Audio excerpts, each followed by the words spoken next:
Abra sua Bíblia em Abacuque, capítulo 2, do versículo 1 ao 20.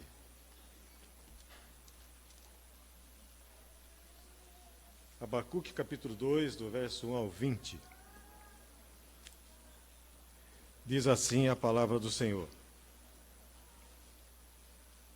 Sobre a minha guarda estarei, e sobre a fortaleza me apresentarei e vigiarei, para ver o que fala comigo e o que eu responderei quando eu for arguido. Então o Senhor me respondeu e disse: escreve a visão e torna-a bem legível sobre tábuas, para que a possa ler o que correndo passa.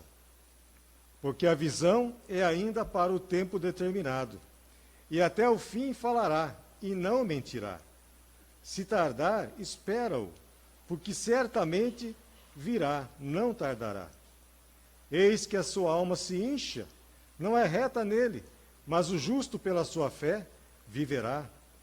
Tanto mais que, por ser dado ao vinho, é desleal um homem soberbo, que não se contém, que alarga como sepulcro o seu desejo, e como a morte, que não se farta, ajunta a si todas as nações, e congrega a si todos os povos. E não levantarão, pois, todos estes contra ele uma parábola e um dito agudo contra ele, dizendo: ai daquele que multiplica o que não é seu? Até quando daquele que se carrega a si mesmo se dividas? Não te levantarão de repente os que te hão de morder?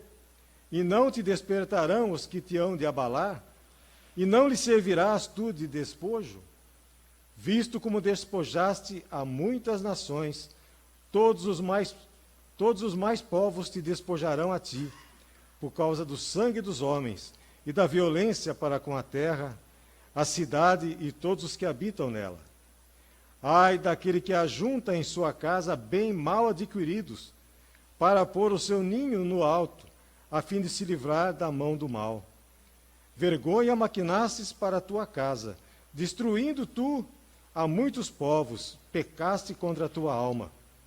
Porque a pedra clamará da parede, e a trave lhe responderá do madeiramento. Ai daquele que edifica a cidade com sangue, e que funda a cidade com iniquidade. Eis que não vem do Senhor dos exércitos, que os povos trabalhem para o fogo e os homens se cansem pela vaidade. Porque a terra se encherá do conhecimento da glória do Senhor, como as águas cobrem o mar.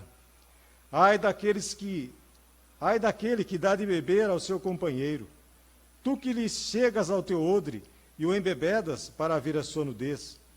Serás farto de ignomia, e em lugar de honra, bebe tu também, e sê como um incircunciso. O cálice da mão direita do Senhor se voltará sobre ti, e o vômito ignominioso cairá sobre a tua glória. Porque a violência cometida contra o Líbano te cobrirá, e a destruição dos animais ferozes os assombrará, por causa do sangue dos homens e da violência para com a terra, a cidade e todos os seus moradores. Que aproveitará a imagem de escultura que esculpiu o seu artífice, a imagem de fundição que ensina mentira para que o artífice confie na obra, fazendo ídolos mudos? Ai daquele que diz ao pau: acorda, é pedra muda, desperta, pode isto ensinar? Eis que está coberto de ouro e de prata, mas no meio dele não há espírito algum. Versículo 20. Mas o Senhor está no seu santo templo, cale-se diante dele toda a terra. Amém. Querido Deus, amado Pai Celestial, muito obrigado por este culto, Senhor. Pelo privilégio que nós temos de estarmos aqui, de louvarmos o Teu nome.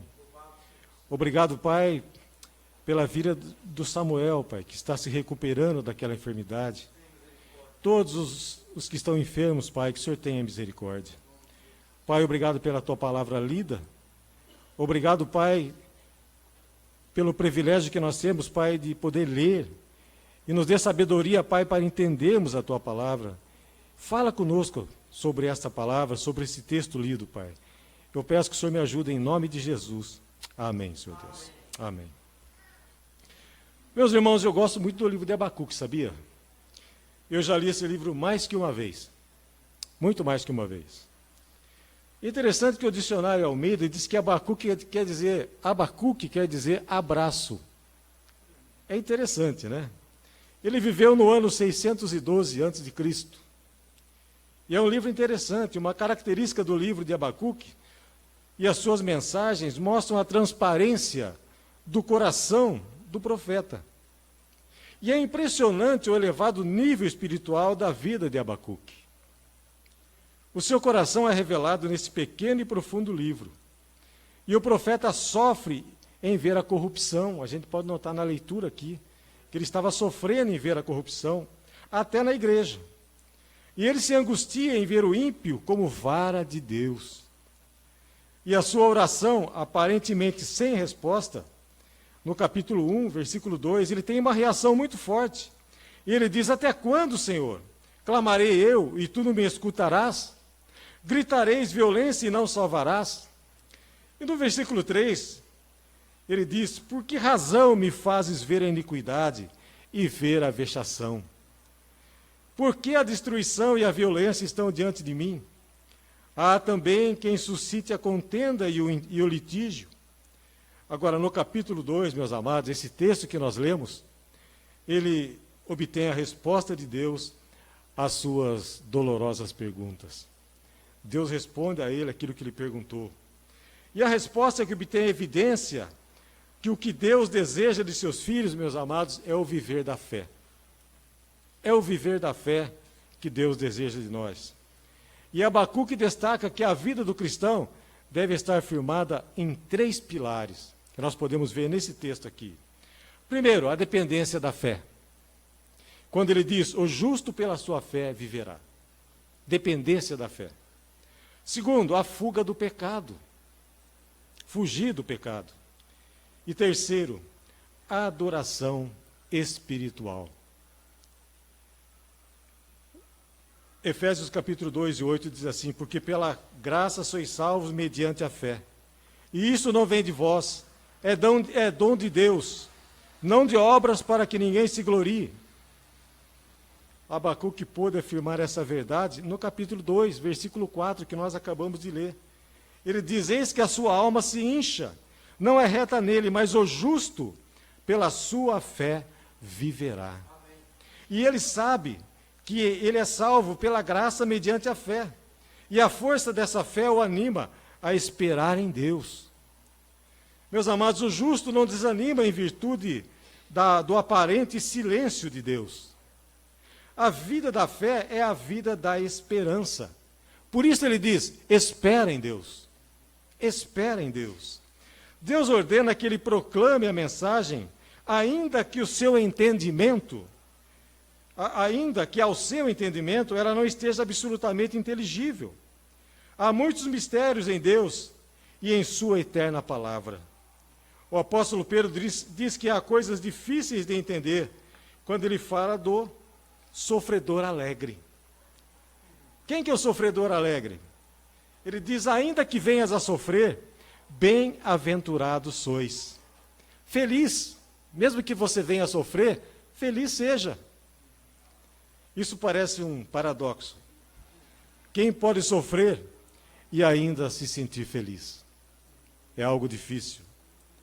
Paradoxo, meu amado, é a opinião contrária ao comum. Ninguém sofre sendo feliz. Observe que existe aí uma cláusula limitativa. Tal bênção é reservada somente àqueles que sofrem por viverem uma vida pura, por amar a Cristo, ou procuram servi-lo com todo o seu ser.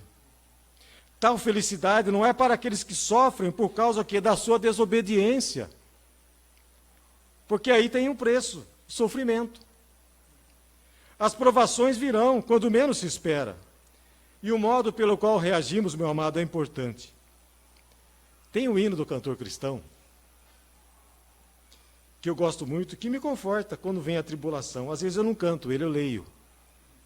É o hino 332, do cantor cristão.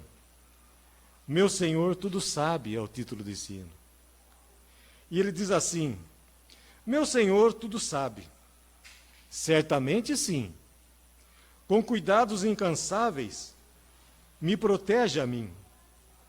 Tudo quanto Deus permite, para meu bem será. E no dia mais penoso, forças Ele me dará. Belo hino, irmãos. Bela letra, eu digo, para escrever essas coisas só com inspiração divina mesmo. O primeiro pilar, irmão, é a diferença da fé. É a dependência da fé. Dependemos da esperança que vem da fé. O justo vive por fé e é sustentado por ela. Este é o nosso alimento sustentador. A fé não só deve encher a nossa alma, mas também ela precisa ser expressa por nós. E ela precisa ser conhecida por todos. Por todos. Deus ordena ao profeta que essa visão deve ser conhecida até por aqueles que passam correndo. Maravilhosamente o profeta diz que a terra se encherá do conhecimento do Senhor, como as águas do mar, ou como as águas que cobrem o mar. Se o viver da fé se firma na dependência dela, os próximos versículos de Abacuque mostram que essa vigência nos obriga a uma fuga do pecado. Fugir do pecado. Do versículo 15 em diante, misericordiamente Deus mostra ao profeta que os caldeus, a vara de Deus, que ele diz aqui, hão de ser punidos. E então Abacuque introduz um aviso de Deus em 5 ais. É interessante esses ais. Nesses ais nós vemos a diferença entre o justo e o ímpio. O crente deve romper com o mal e o pecado. Nas ameaças aos caldeus, fica bem claro, irmãos, que a vida da fé é oposta ao materialismo. E daí ele fala que o primeiro ai, ele diz, ai daquele que acumula, especialmente aquele que acumula o que não é seu. E a nossa sociedade tem uma fome de segurança financeira, irmãos. Até parece que Abacuque viveu nos dias de hoje. Tem gente acumulando mala de dinheiro. Tem gente acumulando um apartamento com 50 milhões de reais. Ai daquele que acumula, especialmente aquele que acumula o que não é seu. A nossa sociedade busca segurança financeira. E a busca de acumular bens materiais. E essa procura atropela o bom senso, atropela a honestidade, a prudência e se lança na injustiça, na exploração, no jogo, na escravidão do trabalho e no acúmulo de dívidas. Tudo o que? Para acumular riquezas. Irmãos, até os países estão afundados em imensas dívidas internas e externas, sabia? Como o Brasil. Tem dívidas muito grandes. A cobiça, a vaidade, o imediatismo faziam parte do conjunto de pecados dos caldeus. Irmãos, um outro pecado desse povo, do qual o justo foge, é a violência. É a violência. O que ele diz lá? Ai daquele que edifica a cidade com sangue e a fundamenta com iniquidade. Irmãos, a nossa sociedade está apavorada com o terrível índice de violência. Olha para o Rio de Janeiro. O exército teve que tomar conta daquilo, porque está ficando sem controle. Ninguém segura mais a violência. E ela vai crescendo, não é só no Brasil não, irmãos, é no mundo inteiro. É no mundo inteiro. Tudo está ficando fora de controle. Uma coisa me deixou triste de ver na televisão essa semana, lá no Líbano, aquelas criancinhas mortas. Aquele pai pegando um filhinho morto ali, enrolado num pano, abraçado àquela criança morta. Como que se ele quisesse que ela voltasse a viver. Ele chorou ali, irmãos. O mundo está terrível. Ai daquele que edifica a cidade com sangue e a fundamenta com violência. Irmãos, o sensualismo era outro pecado dos caldeus, do qual o cristão deve fugir. No versículo 15, o profeta fala da bebedeira. Esse pecado conduz à falta de domínio próprio. Um homem embriagado não tem domínio nenhum. Ele perde o domínio. e faz muita besteira por causa disso. A vergonha acompanhará a todos que, perdendo o seu controle, não sendo guiado pelo Espírito Santo, cairão vítimas da sensualidade.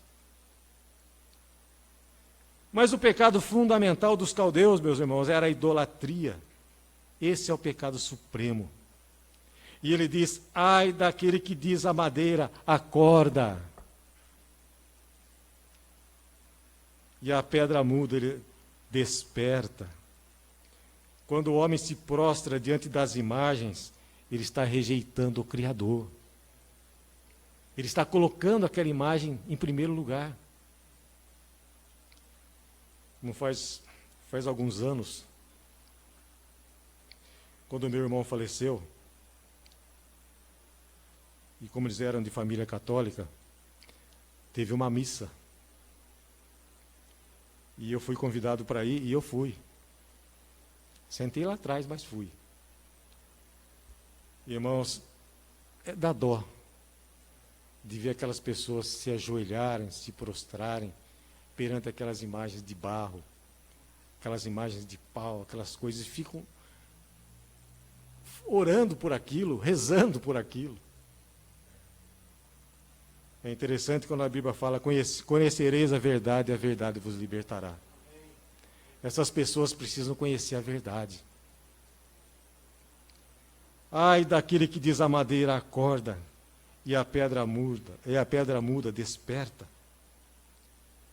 Os homens se prostrando diante de imagens.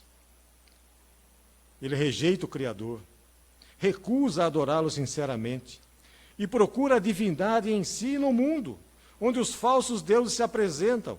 Rejeitar a Deus, irmãos, apegar-se a qualquer coisa, colocando no lugar do Criador, é a suprema culpa, é o supremo pecado.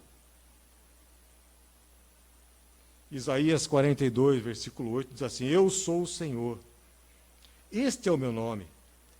A minha glória, pois a outrem não darei, nem o meu louvor às imagens de esculturas. Isaías 42, 17, diz assim: tornarão atrás e confundir-se-ão de vergonha os que confiam em imagens de escultura e dizem às imagens de fundição: vós sois nossos deuses. Palavras da Bíblia, aqui de Isaías. Salmo 89, versículo 7, diz que Deus deve ser em um extremo tremendo na Assembleia dos Santos e grandemente reverenciado por todos os que o cercam. Deus está aqui, irmãos. Ele está aqui no nosso meio. No versículo 20, o profeta fecha o seu discurso com chave de ouro. E como eu gosto desse texto, irmãos. Ele mostra que o viver da fé deve palpitar na adoração espiritual. O profeta encerra este capítulo com um glorioso chamado. O fim principal do homem é aqui recapitulado. O objetivo principal da nossa vida é adorar ao Senhor, é servi-lo. O Senhor está no seu santo templo, cale-se diante dele toda a terra. Ele está aqui. O Senhor está aqui no seu santo templo. A sua igreja está aqui reunida para adorá-lo, na beleza da sua santidade, na beleza da sua majestade. O templo, meus amados, expressa a sua gloriosa presença.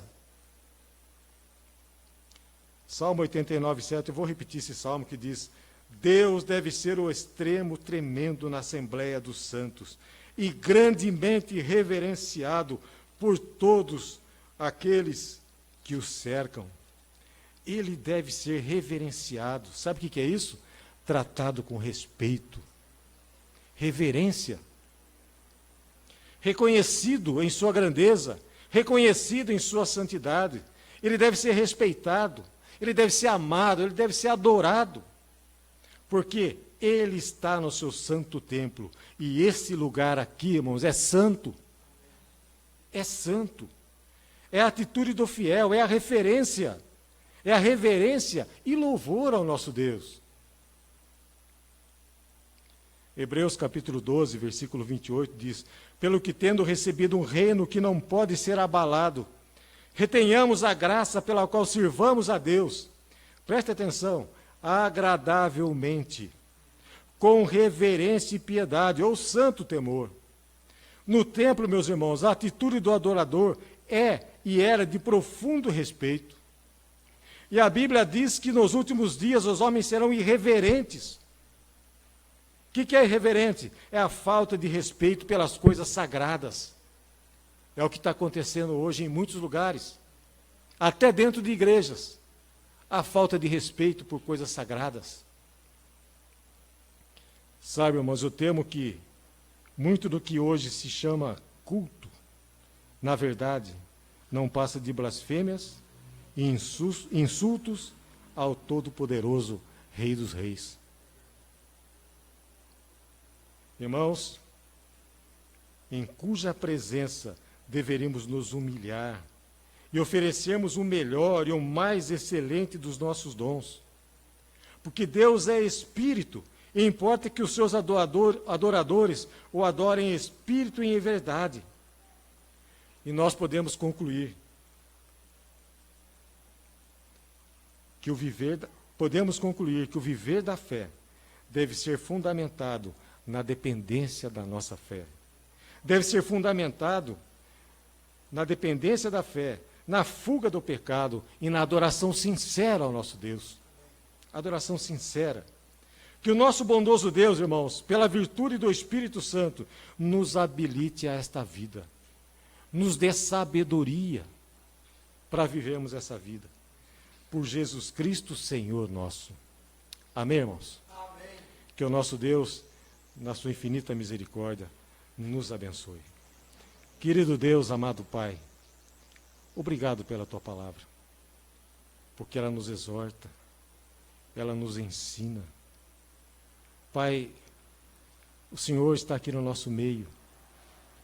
O Senhor tem ouvido o que nós falamos, o que nós cantamos. Pai, nos ajude, nos ensine a Te adorar realmente em espírito e em verdade, Pai. E nos perdoe, Pai, quando nós aqui dentro do Seu templo faltamos com respeito, porque nós sabemos que o Senhor está aqui. E o Senhor merece todo respeito, todo louvor, toda honra e toda glória.